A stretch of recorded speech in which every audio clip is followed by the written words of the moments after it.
Manchester City have to ask unexpected question of £31 million signing after shock call-up. Rayan Aït-Nouri could be back for Manchester City after the international break, but there is a question over whether he gets his place back. May's FA Cup final defeat to Crystal Palace is a blot on the copybook for Manchester City, but particularly for 20-year-old Nico O'Reilly. That is the only one of the previous 19 games he has started for his club that has ended with him on the losing side. O'Reilly is becoming something of a lucky charm for the Blues. After 22 starts in all competitions, they have been beaten just twice, and one of them is the Carabao Cup reverse to Tottenham last October, which feels like it shouldn't really count.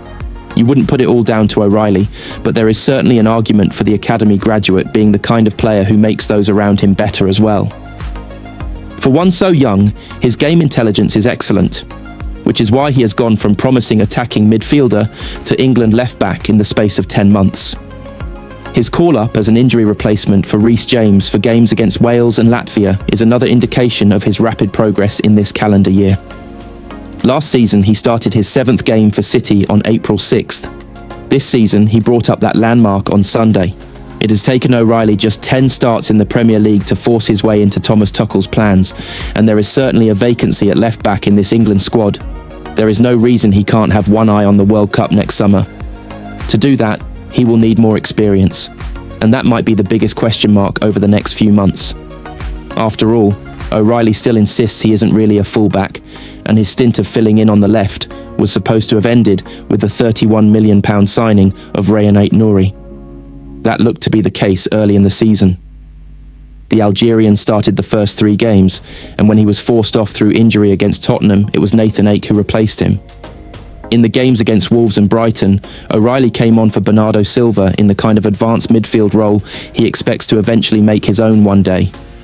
The problem with that plan is that he continues to make playing left-back look pretty easy. With Aït-Nouri now injured, O'Reilly has played all but 24 minutes of City's last 7 matches. Of course, he went unbeaten in a run that has already turned this campaign on its head. When domestic action resumes after the international break, the expectation is that Aït-Nouri will be fit, or at least close to being fit. If he doesn't get enough training to face Everton, he could be back by the end of this month. Then Pep Guardiola has a decision to make.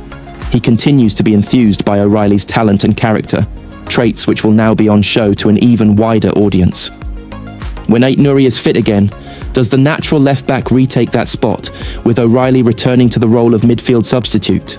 Manchester City have huge advantage in £231 million title race subplot with Arsenal and Liverpool.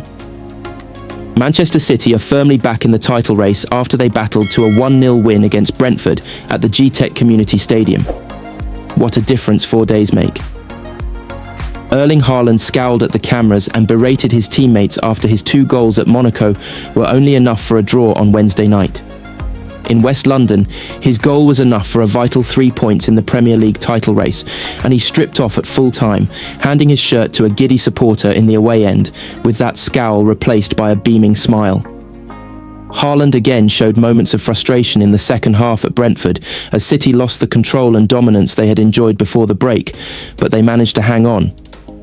After Liverpool were beaten for the 3rd time in a week, this felt like the day that truly relaunched a 3-horse race for the title. It's been something of an old-school Premier League season so far, with a heavy focus on set pieces and long throws, so maybe it would be fitting if the title was decided by a trio of number 9S. After a spell when strikers were an endangered species, they are back, and the breeding ground for the old-school marksman seems to be Scandinavia. So, it is a significant subplot in what is shaping up to be a 3-horse race that the leading contenders all have someone who fits that bill. Just 25 months separate Erling Haaland, Alexander Isak and Victor Gyökeres in age, the Norwegian and 2 Swedes who wear the number.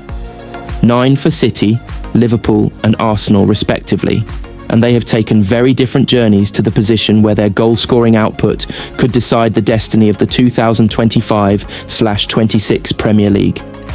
They cost their current clubs £231 million in transfer fees, and the fact that Haaland came in cheapest of all shows what a deal City got.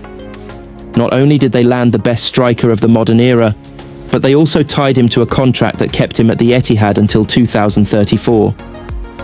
10 more years, 10 more years.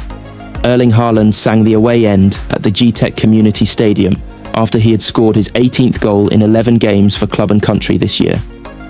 Gyökeres has 3 in 10 for Arsenal, and Isak has 1 in 6 for Liverpool. Haaland's tally for City is 12 in 9. This goal was remarkably similar in structure to his opener in Monaco in midweek.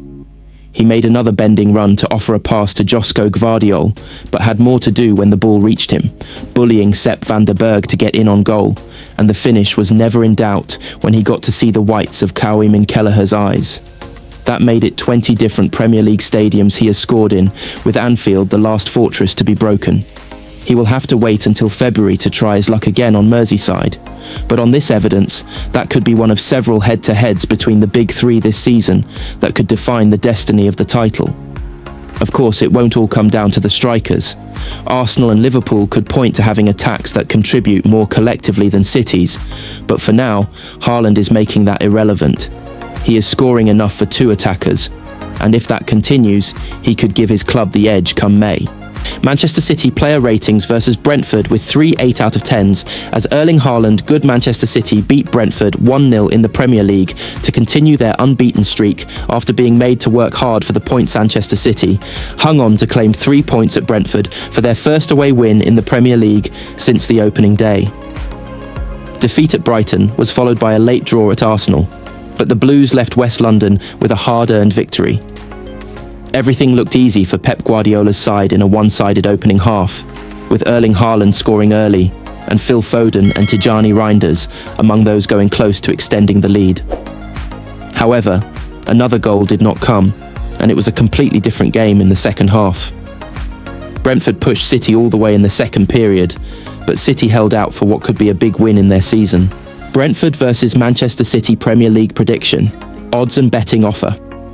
Manchester City will be looking to avoid a repeat of their disappointing draw at Monaco when they travel to West London to face Brentford this weekend. Brentford and Manchester City meet in the Premier League this weekend, with both teams arriving in solid form. After back-to-back defeats to Tottenham and Brighton a few weeks ago, City have found their rhythm again and are currently enjoying a strong run.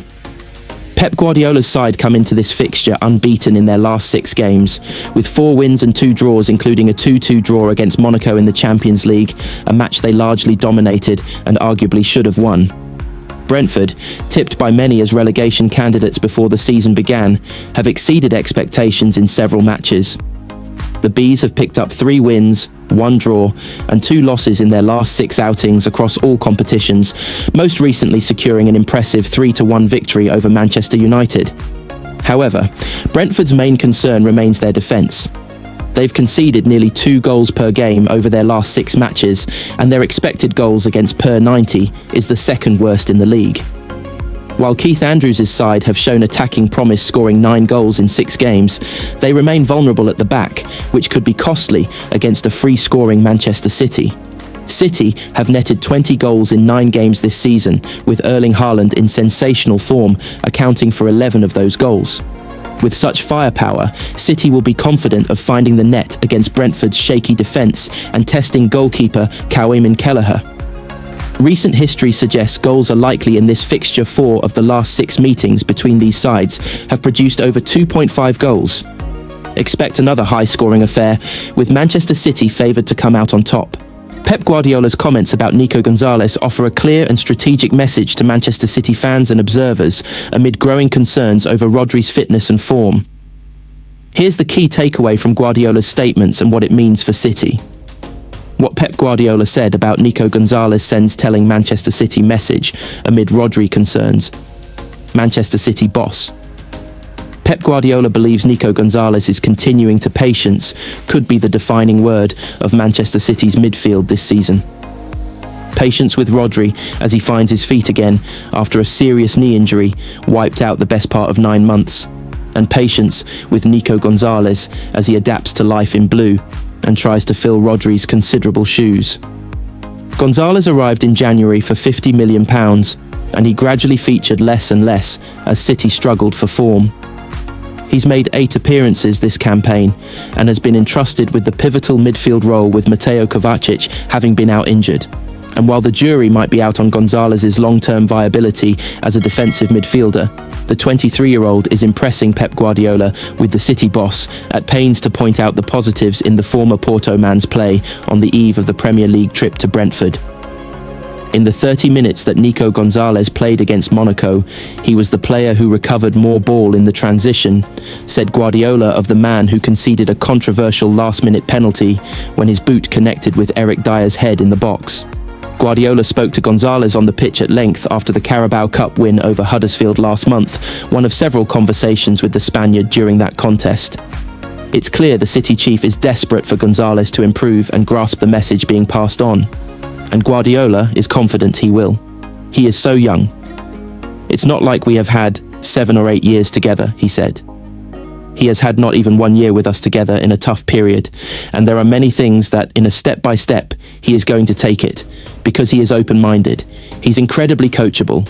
Not all of the players are.